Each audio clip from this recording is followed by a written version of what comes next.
Today is Botswana Independence Day, the 30th of September 2025. It's a national holiday, but we're not spending it in Botswana.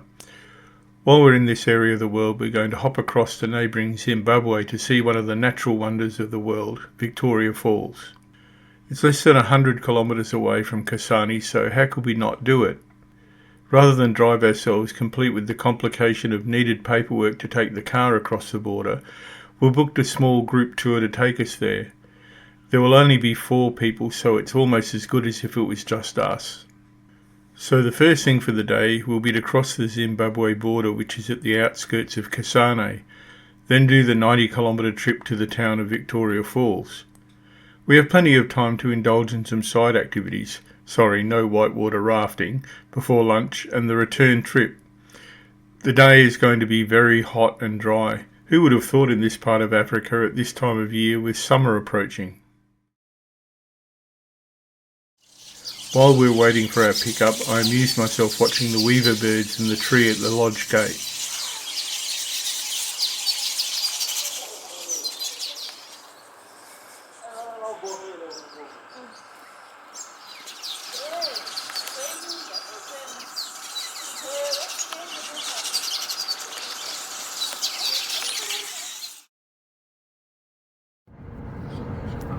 Okay, been picked up for our excursion today, and we're heading towards the border with Zimbabwe, to cross into Zimbabwe, and hopefully going to see Victoria Falls.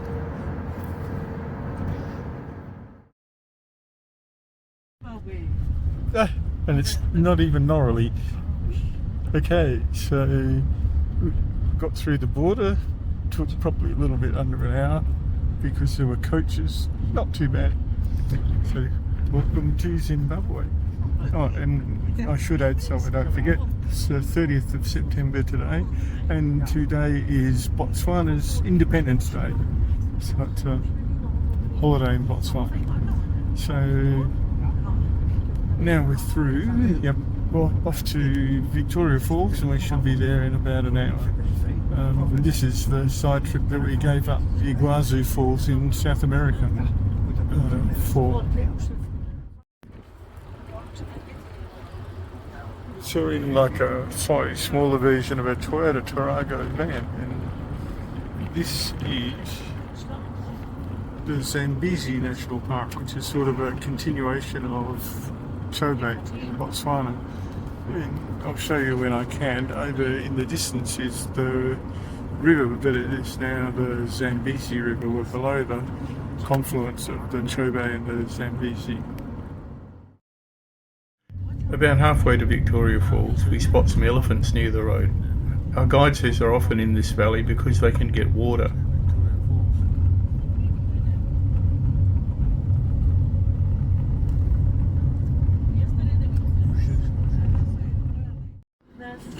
Three. Some giraffe there as well.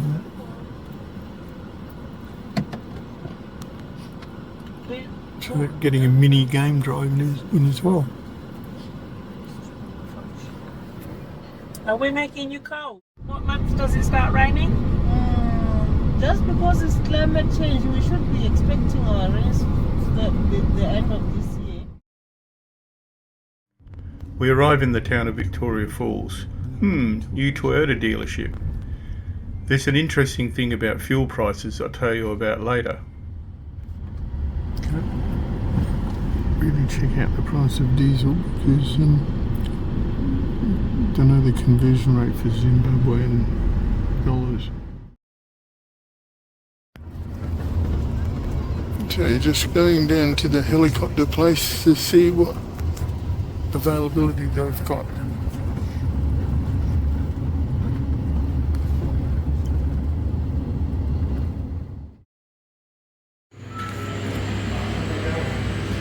Okay, first special activity for the day is we're going for a quick helicopter ride over Victoria Falls. It's firing this one up. We'll be on our way in about 20 minutes. And he's saying excited and looking forward to this. After our safety briefing and when a heli becomes available, we're off.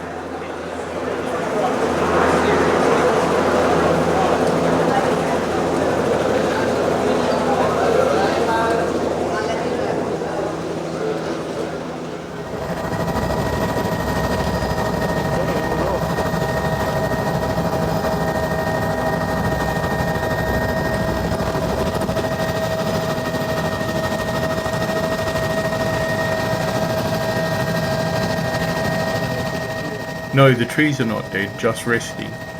When the rains come, they'll sprout leaves and the whole place will green up. The white smoke you can see in the distance is the spray from the falls.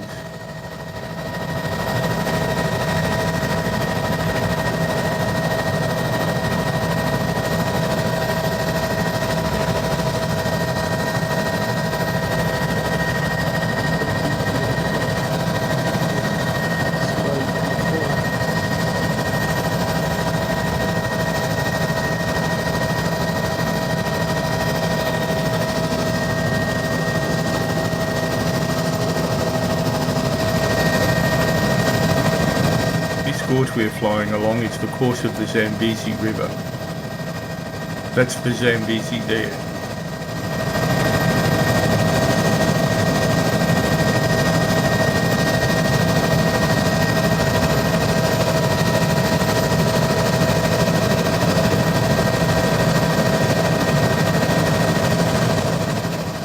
It's hot and the air is bumpy, so we're getting thrown around a fair bit. Makes photography difficult. People whitewater rafting. I'll stick with the heli.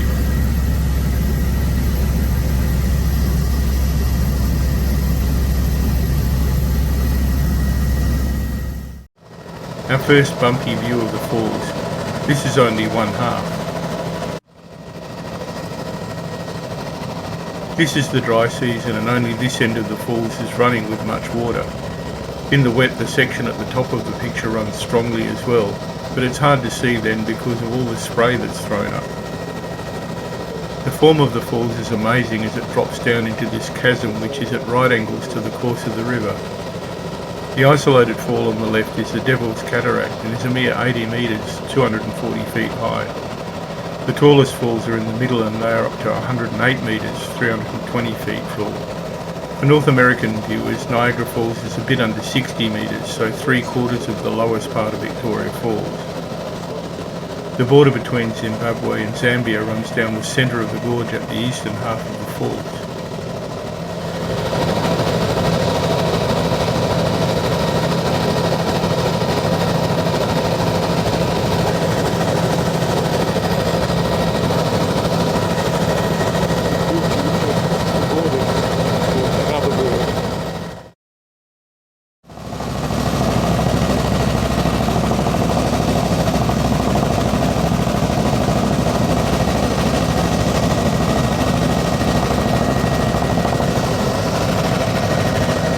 On our way back to the heliport, we get a good look at the Victoria Falls town. It's a major transport hub for rail and trucking with a major border crossing here. Electricity comes from a cunningly concealed hydro station at Victoria Falls.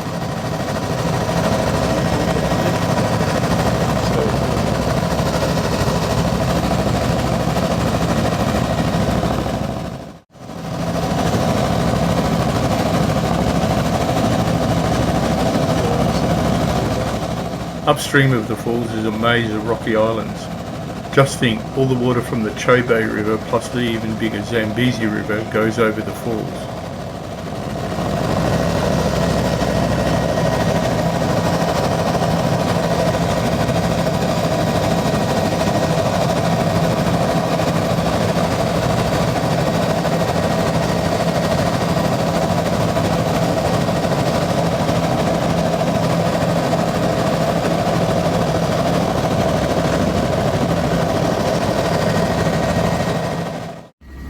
That's the heliport.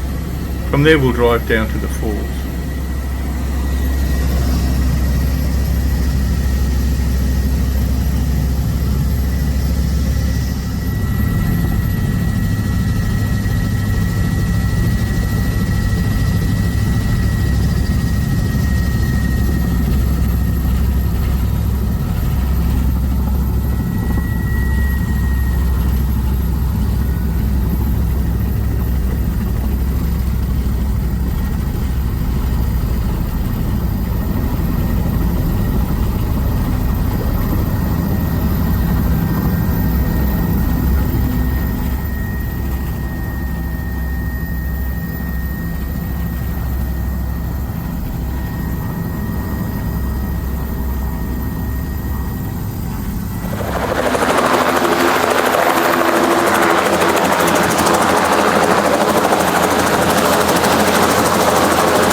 Now, fuel prices.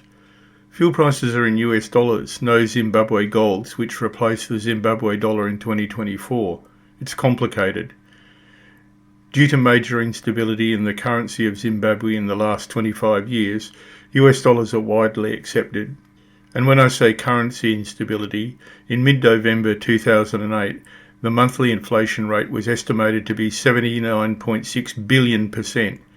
A $100 trillion banknote was not enough for a bus fare. Oh, the Nando's? Nando's is a South African company and they're common in Southern Africa. The things you learn in my videos. It's interesting looking at the fuel prices. It's in US dollars, which means that's expensive. We get dropped off at the entrance to the falls, and after paying our fee we walk down to get our first glimpse of the falls from the ground. The two things that stand out are the forest, which is watered by spray from the falls, and the sound. The falls thunder into the gorge with a thundering roar that recordings fail to capture. I've reduced the sound volume in the video so you don't come away with a headache.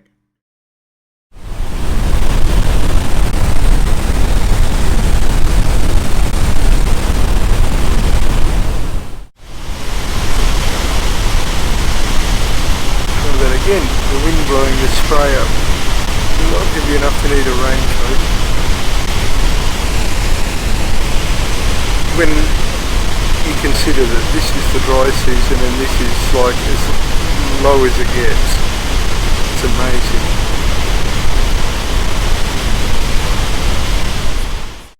The falls are huge, it's hard to appreciate on camera.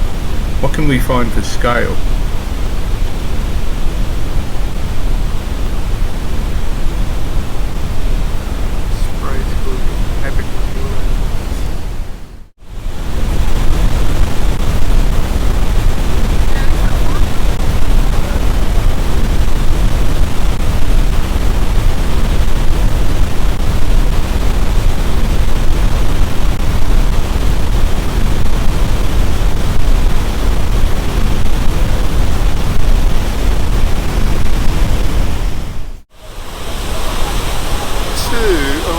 Get over that side.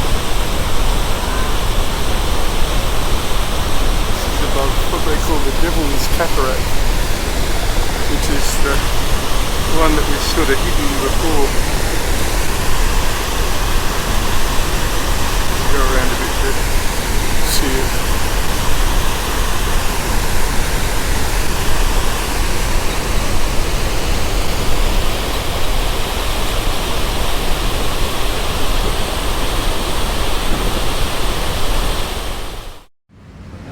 Dr. Livingston, I presume. I had to say that.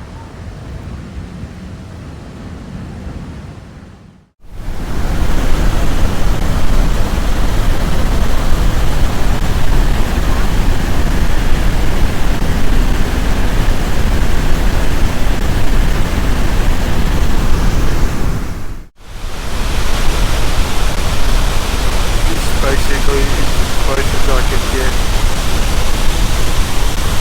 to the edge here. Looks like I'm a fair way from it, but I'm only like about 30 centimetres or so, and it's just a sheer drop down into there, about 100 metres. So this is sort of like the lowest waterfall at the far end of the flight of waterfalls. The entire flight of waterfalls is 1.7 kilometres long, a bit over a mile.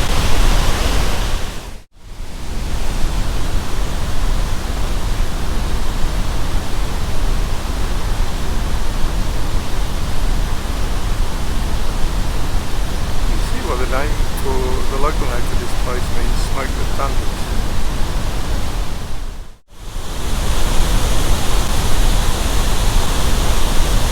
Even at this relatively low rate of water, the falls have this rush to them, and there's a deep rumble that the camera won't pick up.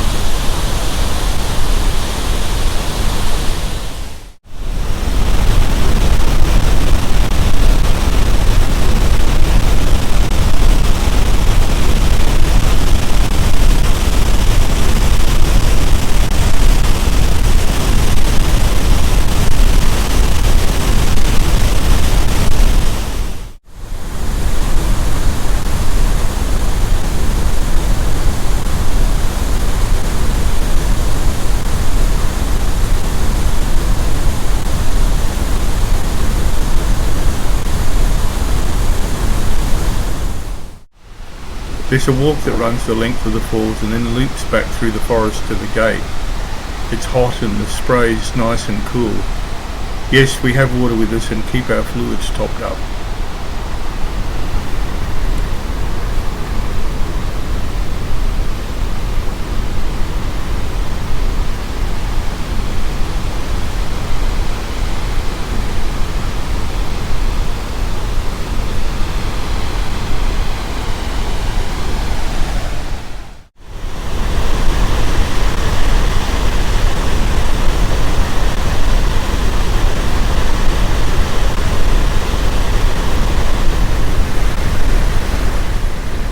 Another perspective on the Devil's Cataract.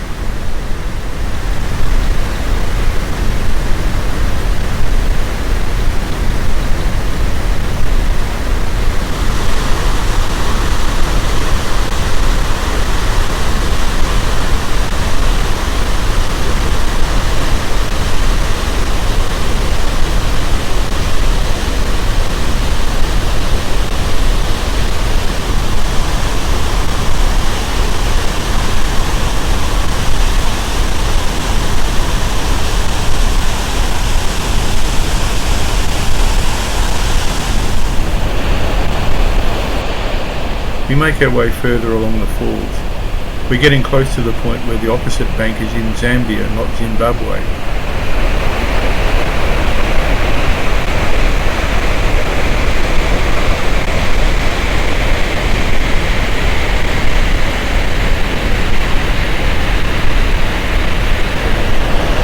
So you have the Devil's Cascade down there to the left, and this is the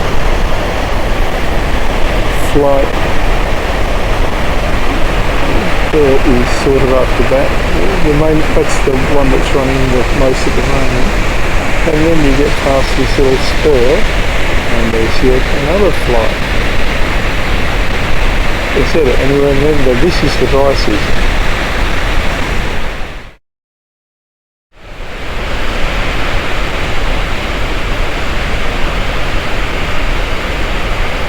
Not quite sure how you get over there.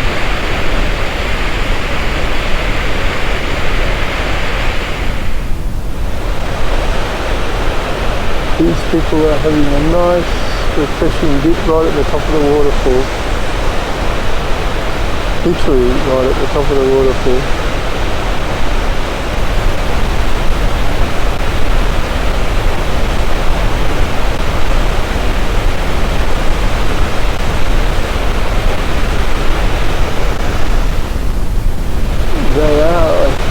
We're in Zambia, or we were in Zimbabwe, because I think the border runs down the middle here.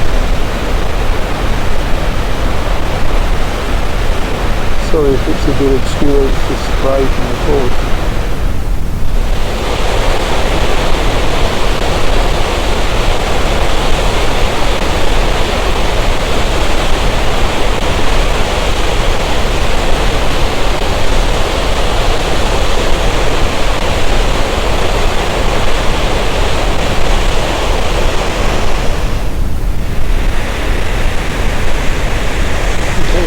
At the end of the stuff that runs well in the dry season,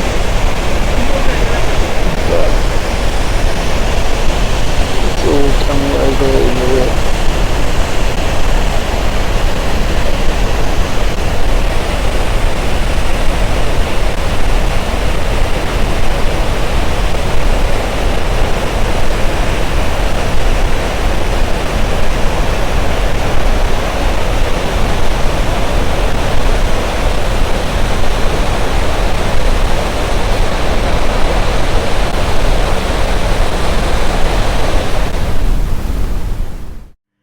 We haven't made it to halfway along the total falls. We started at the top beyond the Devil's Cascade, and in 2 hours we've only made it to about here. It's time to go back and find our guide and head off to lunch. The walk back to the entrance is through the rainforest. It's nice to be out of the sun for a while. Rainforest in here, and the water comes from the spray from the falls.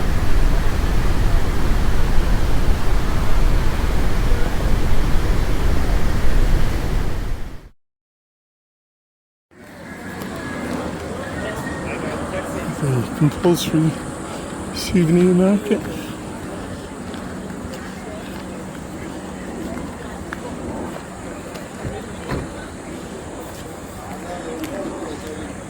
Okay, walking back to the car. It's pretty warm now. Off to get some lunch. It's the some like art and curio market is very big here. I'm not surprised. The only trouble with buying from markets like that is I get a bit tired of sort of like haggling over the prices.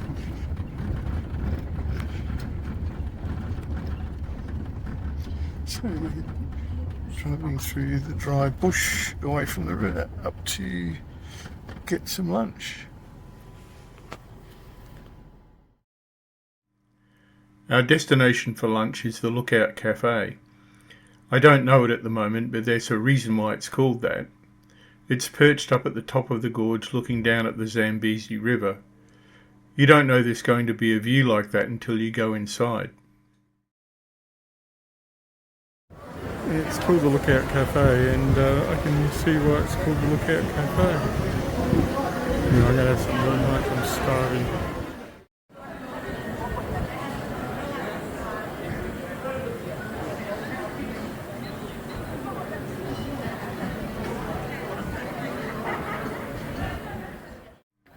Excuse the camera waving around.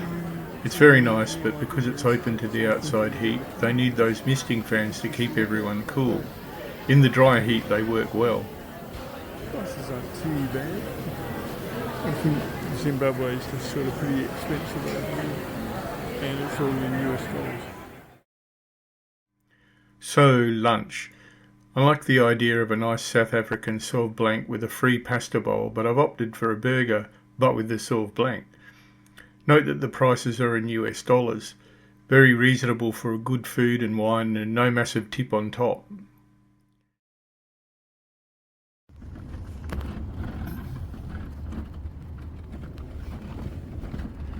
Oops. Okay, lunch was had. It's one of the best burgers I've had in an awful long time. And heading off back to the border in Botswana.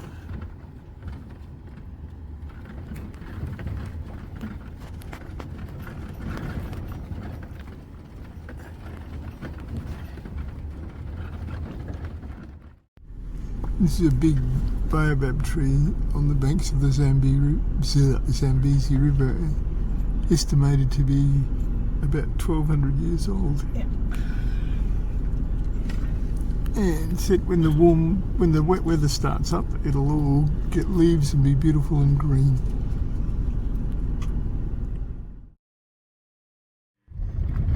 Okay, time to head back to Botswana and Kasane.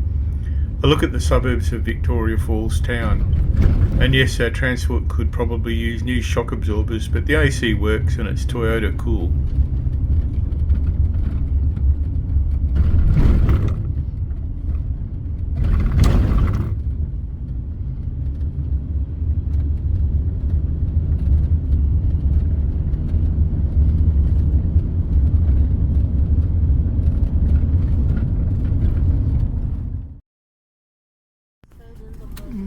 Elephants by the side of the road. This is where we saw them this morning, but they're the other side of the road.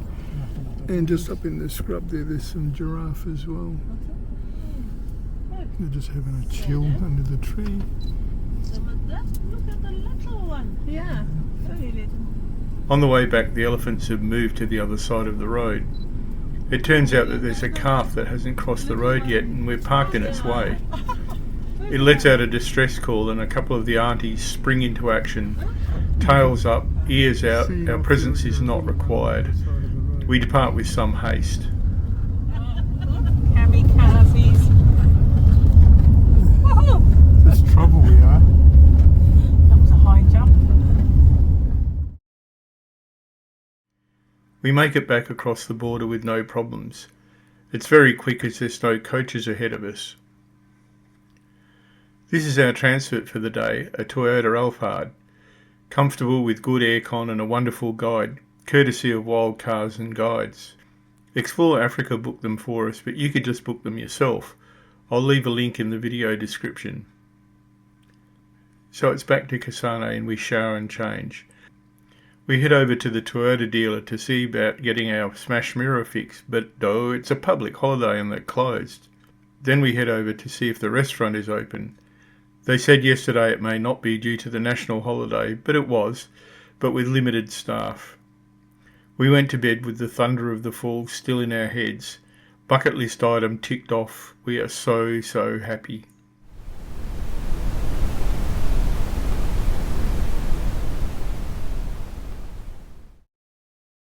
Tomorrow we're on the move again. We're going to do a self-drive in Chobe National Park to see if we can see the painted dogs again. Before we do that, we're going to see about a fix for the mirror. Then we have a 300-kilometre haul south to our next accommodation at a place called Elephant Sands.